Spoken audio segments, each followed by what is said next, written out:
जरा प्यार से बोलना सीख लीजिए। इस कविता में रमेश दत्त शर्मा ने हमें प्रेम से बोलना, सही समय पर बोलना, सोच विचार कर बोलना, आत्मनियंत्रण रखना और मधुर भाषी होना, इन गुणों को अपनाने को कहा है। रमेश दत्त शर्मा का परिचय। जन्म 1939, जलेसर, एटा, उत्तर प्रदेश। मृत्यु 2012। परिचय। शर्मा जी 50 वर्षों से पत्र पत्रिकाओं, रेडियो और टीवी के माध्यम से वैज्ञानिक दृष्टिकोण का प्रचार प्रसार करते रहे। आपको विज्ञान लेखक में दर्जन से अधिक पुरस्कार मिल चुके हैं।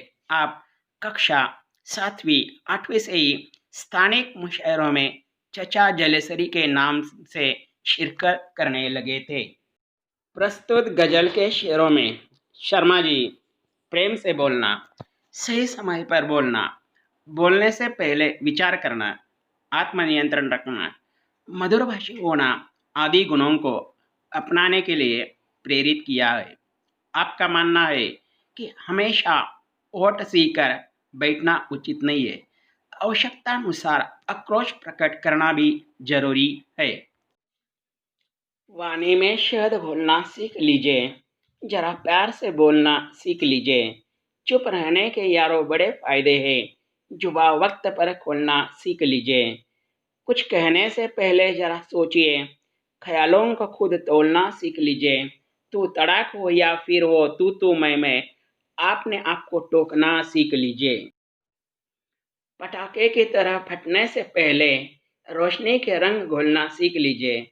कटु वचन तो सदा बोते हैं काटे, मीठे बोले के गुल रोपना सीख लीजिए। बात बेबात कोई चुभने लगे तो बदलकर उसे मोड़ना सीख लीजिए। यह किसने कहा होठ सीकर के बैठो, जरूरत पे मुंह खोलना सीख लीजिए। वाणी में शहद घोलना सीख लीजिए। जरा प्यार से बोलना सीख लीजिए। इस पंक्तियों का मतलब है, अपनी वाणी में शहद जैसे मिठास बोलना सीखो, अर्थात मधुरभाषी बनो। तुम दूसरों से मीठे शब्दों में बात करो। जब भी बोलो प्यार से बोलो।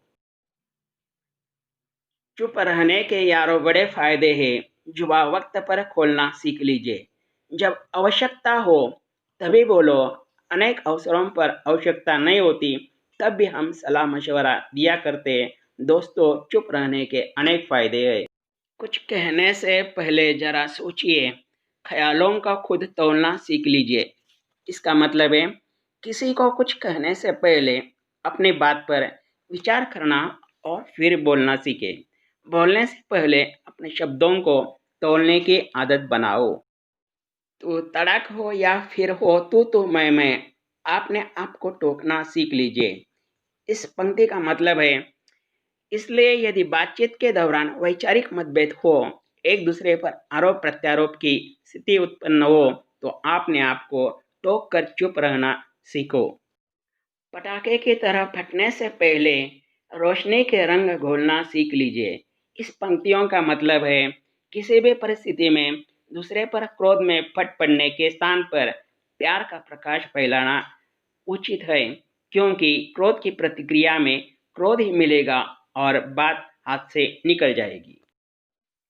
कटु वचन से तो सदा बोते हैं कांटे, मीठी बोली के गुल रोपना सीख लीजिए।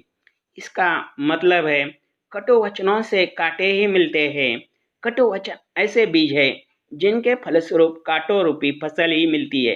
अतः कटु वचनों का त्याग करके मीठी बोली रूपी फूल के पौधे लगाओ। बात बेबात कोई चुभने लगे तो बदलकर उसे मोड़ना सीख लीजिए। इस पंक्तियों का मतलब है, यदि बात करते कोई ऐसा प्रसंग आ जाए कि किसी की बात आपको या आपकी बात दूसरों को चुभने लगे, तो बात को प्यार के मोड़ पर लाना सीखो, ताकि वातावरण की कटुता दूर हो जाए। यह किसने कहा, ओट सीकर के बैठो, जरूरत पे मुंह खोलना सीख लीजिए। इस पंक्तियों का मतलब है, पर साथ ही इस बात का भी ध्यान रखना चाहिए कि हमें अनुचित बात पर होठ सीकर यानी चुपचाप भी नहीं बैठना चाहिए। कहीं कोई किसी प्रकार का अन्याय कर रहा हो या अत्याचार हो रहा, तो उस समय चुप रह जाना भी अन्याय होगा। हमें ऐसी परिस्थिति में डटकर जोरदार शब्दों में उसका विरोध करना चाहिए।